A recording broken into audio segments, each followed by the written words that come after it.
Hi, everyone. Please welcome our next speaker, Yanwei Zhang from Uber. And he'll be talking about large-scale insurance analytics with Apache Spark using a particular kind of machine learning model.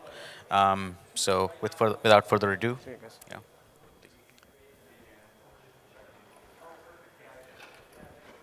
Hi, everyone. I'm Wayne Zhang. I'm a senior data scientist in the safety and insurance team at Uber. Today, I'm going to talk about how we use Spark to perform large-scale insurance analytics. Let me start by giving you some background on insurance. So in most countries, it is illegal to drive a car without insurance. So the minimum requirement is to have a liability insurance that covers third parties' injuries or property damages in the accident where the driver is at fault. Usually, the insurance coverage is provided for a fixed time period, for example, 6 months or 1 year, and the insurance premium could depend on a couple of factors such as the driver's age, the prior claim history, the garage where the car is parked, the vehicle make, model, year, etc. However, oftentimes it's not a function of the miles driven. This is because insurance is a promise to cover losses in a future period of time. And at the time the price is determined, that mileage is not known yet. A recent product has emerged a very new product has emerged in recent years. Many insurance companies are now offering the so-called usage-based insurance or pay-as-you-drive insurance, where the insurance premium is directly tied to the miles driven. Here are a few examples. The first one is Metro which is actually a startup in San Francisco. They have an insurance product where the insurance premium is basically a base fee each month plus some additional fees based on the miles you drive. Typically, it's about a few cents per mile. The snapshot program from Progressive, which is probably the most well-known, gives a huge discount, sometimes 30% to drivers that do not drive much. The last one, probably the least known, is actually ride-sharing insurance. Transportation network companies like Lyft or Uber, they have to buy insurance to cover their liability to third party, like passengers or another car that get involved in an accident where the Uber or Lyft driver is at fault. So the driver will be covered when he's en route to pick up the passenger or when there's a passenger in the car. And this type of insurance has to be purchased on a per mile basis because of the highly dynamic nature of the ride-sharing market. In order for the usage-based insurance to work, the insurance companies or the TNC, they must be able to collect the miles driven. There are typically two ways to do that. The first one is to install a OBD2 device into the car.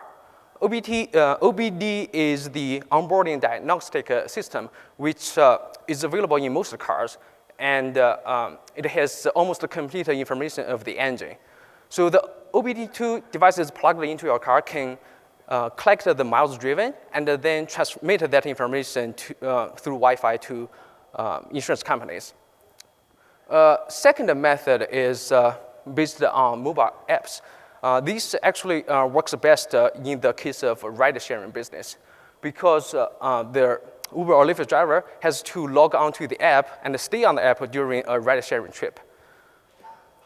The mobile app will track the GPS of that trip. So based on the GPS trace, we will be able to compute the miles. Indeed, these devices collect much more information than just the miles for a trip. That is a driver going from point A to point B. For example, here we can collect the time of the trip, the duration of the trip, the location of the trip, as well as information on vehicle movement based on GPS and IMU. IMU is the inertial movement unit, which is a bunch of sensors that measure the acceleration or the change of angle of your phone based on accelerometers and gyroscopes. So based on that information, we can compute more information of this trip. For example, the speed, the acceleration of the car, and based on this, we can identify events like harsh brakes or harsh accelerations, or bad turns, bad swerving, things like that. And now, because we have the timestamps and the location, we can merge that with external data such as weather or traffic at the time of the trip and the location, as well as additional demographics. So this rich information of data allows insurers to satisfy consumers' demand by providing that usage-based insurance, improve the understanding of driving risks, as well as insurance pricing, and also hopefully can provide feedback to drivers that can change the driving behavior and reduce the accidents over time. However, this creates many challenges in terms of data analytics. So the first one is we're collecting huge volumes of data. We are collecting a large number of trips for each driver. And within each trip, we collect a high frequency of GPS and IMU data, which may generate a few data points per second. Of course, in the world of big data, we need to answer two key questions. How do we capture and store such large volumes of data? And how do we analyze such data efficiently? Currently, we have two pipelines. First one is the data management pipeline, which captures and stores the data. The second one is the data analytics pipeline, which allows us to leverage some of the big analytical tools to analyze the big data very efficiently. So when there's a mobile event, for example, the car is driving, the data generated by such events will be captured by Kafka log, which is consumed by downstream applications to write the data into HDFS or Hive. The data analytics pipeline starts from doing some basic ETL, data preparation in Hive, and then we load that data into Spark to do more advanced feature engineering. And then we use Spark ML to train a machine learning model and validate the model. If we find issues with the model or we want to incorporate more features, we'll go back to the beginning to do more feature engineering. So because of the use of Hive and Spark, we are able to iterate very fast. Now, if we are happy with the data, we'll just summarize. If we are happy with the data and the model, we'll just summarize the model and report the results in R or Python, and then deploy the model into production using Spark. So with the help of the big data tools, we're able to address the challenges posed by big data. So the second challenge is inherent to insurance. Here, the events we are trying to model is insurance losses. However, car accidents that lead to insurance losses are very rare event. When it comes to the trip level data, the data is even more sparse. Oftentimes in our training data, the label has over 99.9% zeros. However, when there's an accident, the insurance payment could be very large. So we end up to have a kind of a mixture distribution where there's a big spike at a 0, and then there's a continuous highly skewed distribution on the positive values, something like this graph. So how do we model such distribution? It turns out that there's one very good candidate called the Tweedie compound Poisson distribution, which has a spike at a 0, accompanied by a continuous skewed distribution on the positive values. This variable is generated through a compounding process. Your variable is a sum of gamma variables. However, the number of gamma variables to be summed is itself a random variable following a Poisson distribution. So when that Poisson random variable is 0, then there's no loss. There's no gamma variables to be summed. So our response variable will be 0. Now we will have a non-zero probability at a 0.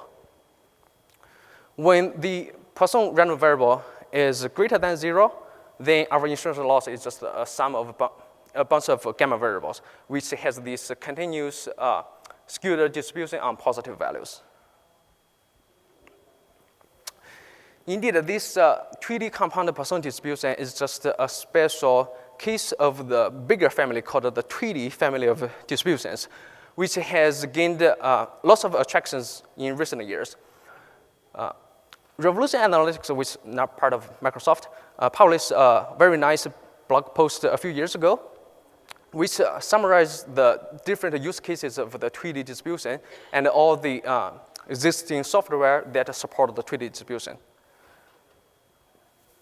Interestingly, this original paper by Tweedie was cited only 50 times through from 1980s to 2011. 6 years after that, this number is more than 300.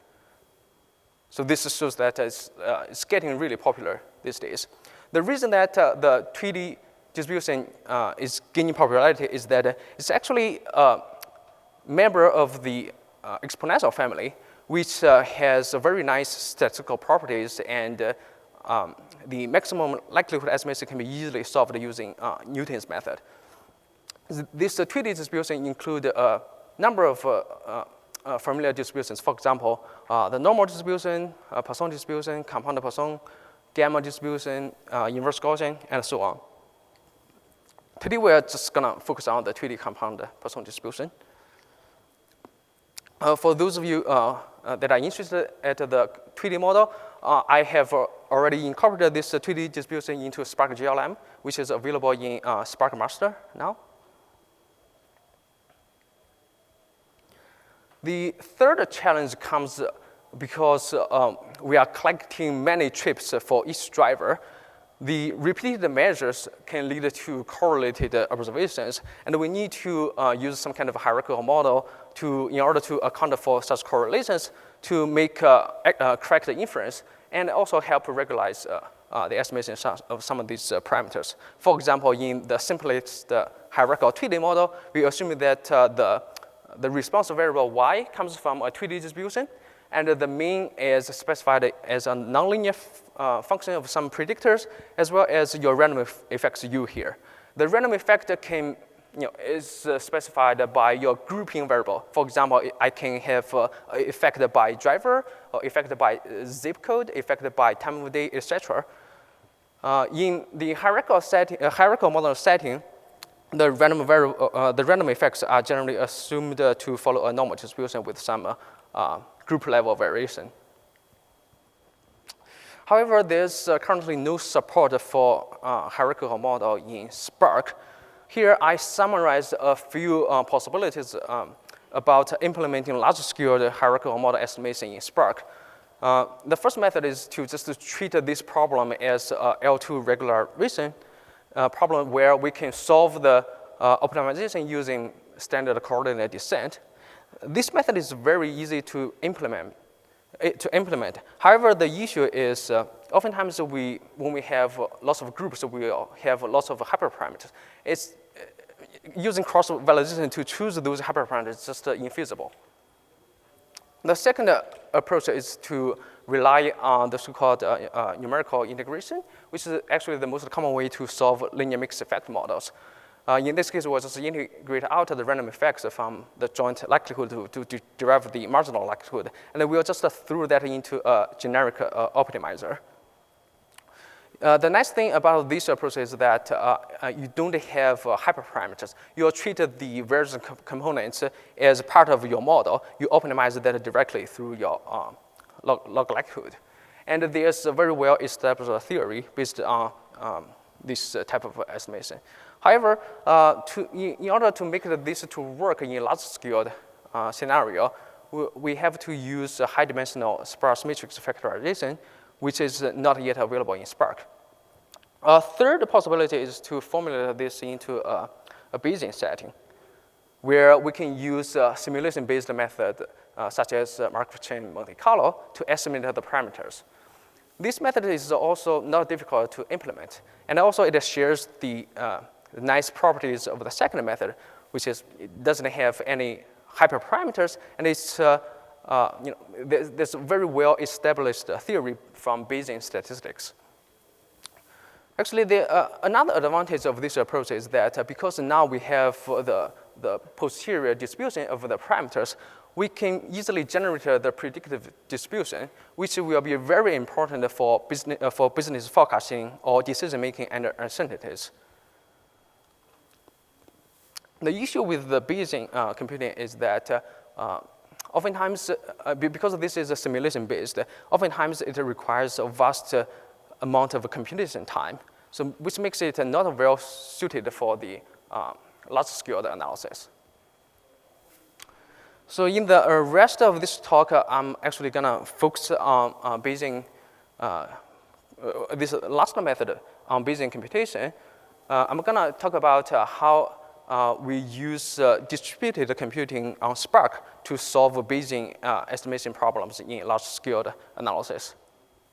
Actually, this is based on a research paper that is to appear at the Journal of International Actuarial Association. So in this paper, I present a very efficient Bayesian computation method using distributed computing on Spark, which dramatically boosted the speed of Bayesian computation over standard method and expands the scope of applicability of Bayesian analysis in practical analysis. The existing research, there are two streams of existing research to try to accelerate the Bayesian estimation. One stream focuses on adjusting the sampling scheme in order to improve the sampling efficiency or the conversion speed of the Markov chain. For example, there's Hamiltonian, MC-MC, adaptive MC-MC. These methods help reduce the number of iterations within each Markov chain. However, they still can't handle a very large data set. A second stream of research focuses on the scalability of the algorithms. They're trying to leverage the parallel computing to accelerate Bayesian computation. There are different strategies here. Today, I'm just going to focus on the parallel computation of data likelihood because that's the most generic method. So in MC simulation, we need to simulate samples from the posterior, which is proportional to the prior and the data likelihood. And we need to do that many, many times. The bottleneck of these computations comes from the data likelihood because we have to compute the log likelihood for each record and aggregate. So the most heavy computation is in that part. But for that, we can easily distribute. We divide the data into chunks and process each chunk simultaneously using many cores. So now I'm gonna illustrate the application of the hierarchical Bayesian Tweedie model using a public data set consists of 30 million records. The data set is only about 1 gigabyte, which is tiny in the world of big data. However, for typical Bayesian applications, this is a huge data set, which I will explain in the next. So in this data set, 99% of the records are actually zero. Our labels, 99% are zero, which makes a good case for application of the Tweedie model.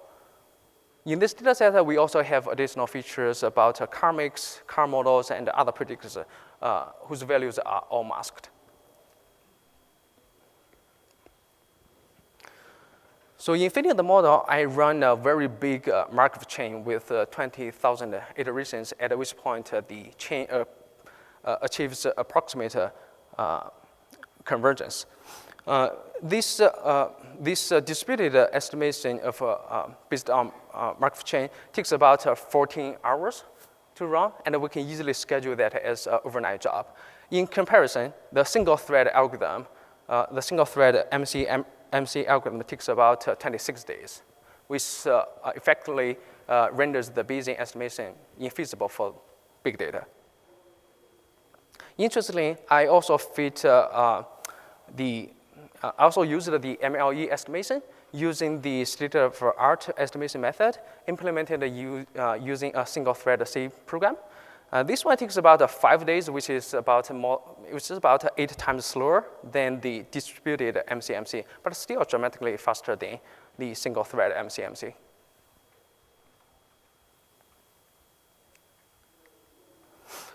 Here are the estimated effects for the vehicle make and the vehicle model. We have about 2,000 parameters for vehicle model only. Here I'm just showing a few hundred to illustrate the idea. Here is actually a very good use case of the Bayesian methods. So typically, when insurance policies are issued, they are issued with some kind of policy modifiers, for example, deductibles or limits. Such policy modifiers will actually result in like a truncated or censored distribution. If you want to compute statistics, for example, the mean, the variance of those truncated or censored distribution, oftentimes we have to resort to like a numerical integration because the underlying distribution now is like very complicated.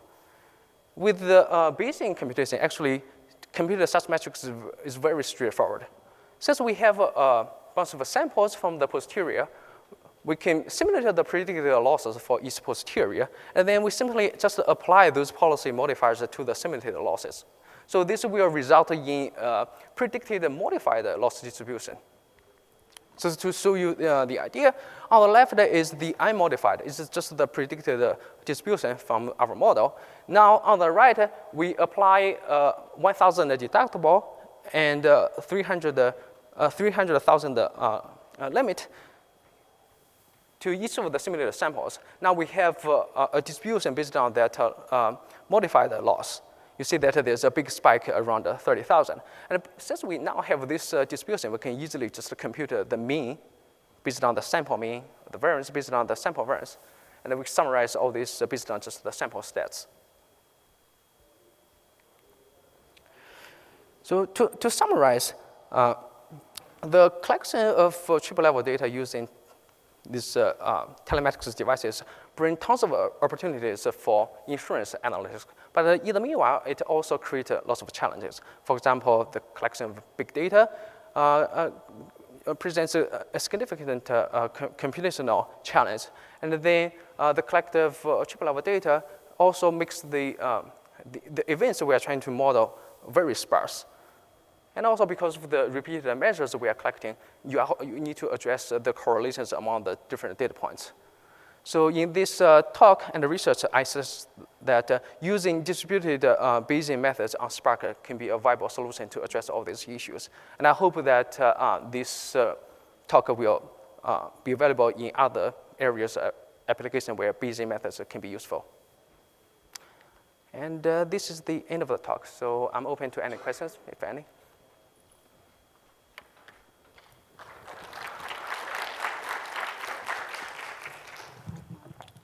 Thanks to the speaker.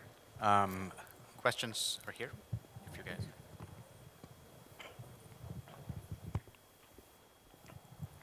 Could you go back to the last slide? Thank you. The next one. Yeah, thank you. So I have two questions. One is on the correlated data from repeated measures. It looks like you used the random effects to adjust to actually correct the errors. But there are some other computationally efficient methods besides random effect. For example, you can use sandwich estimate, you can use ridge regression. The idea is that you impose some correlation metrics to the variance covariance metrics, like you insert it in the variance covariance metrics, and then that's actually much more computationally efficient. Have you tried those methods? I haven't tried that. Well, you mentioned a couple of things. Ridge regression is just a special case of this. Similar to the ridge regression, the idea, like a sandwich estimate, basically you impose, let's just say, AR1 correlation structure on your variance covariance metrics, so that way you can correct that correlated data from repeated measures. Yes, yeah. There are lots of ways to solve this issue. I definitely, some of the things that I think it's worth trying, but I haven't tried that. But this is like probably the most standard way to address this.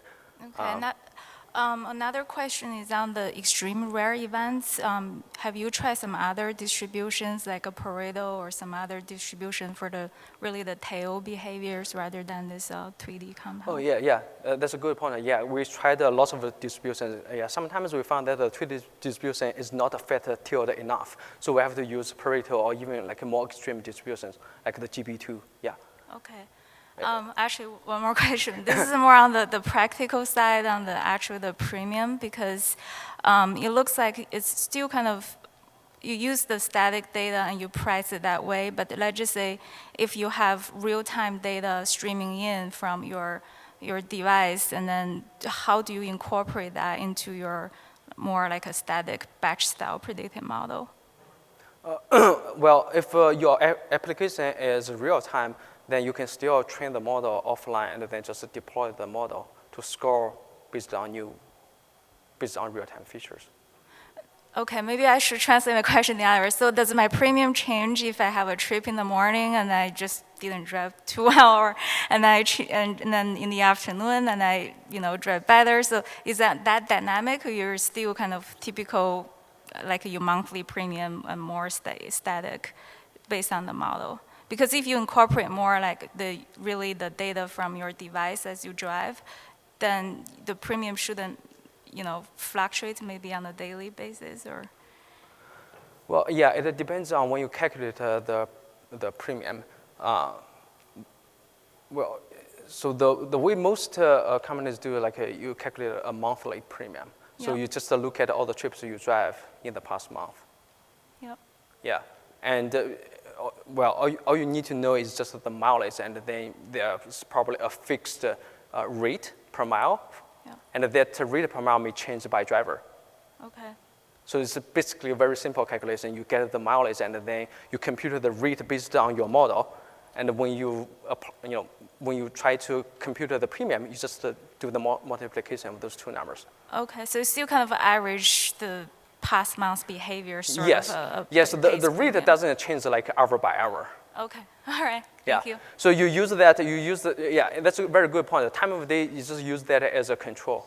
Okay, got it, thanks. Yeah. Thank you.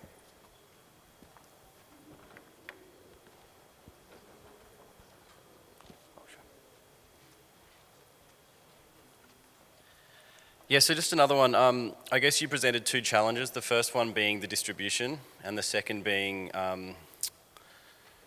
the mixed effects. So I'm just wondering, like, I understand GLMs are really prevalent in insurance modeling.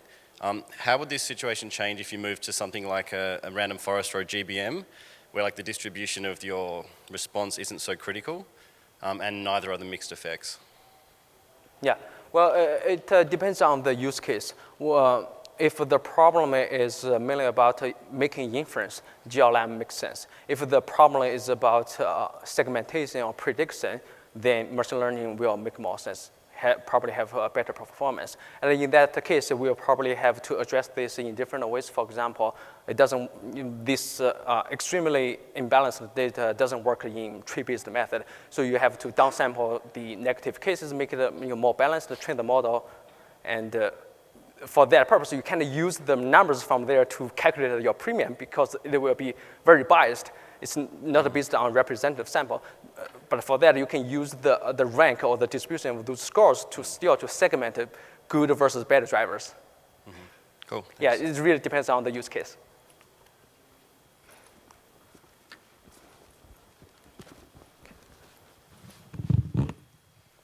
Any more questions? No. Well, let's thank our speaker once again.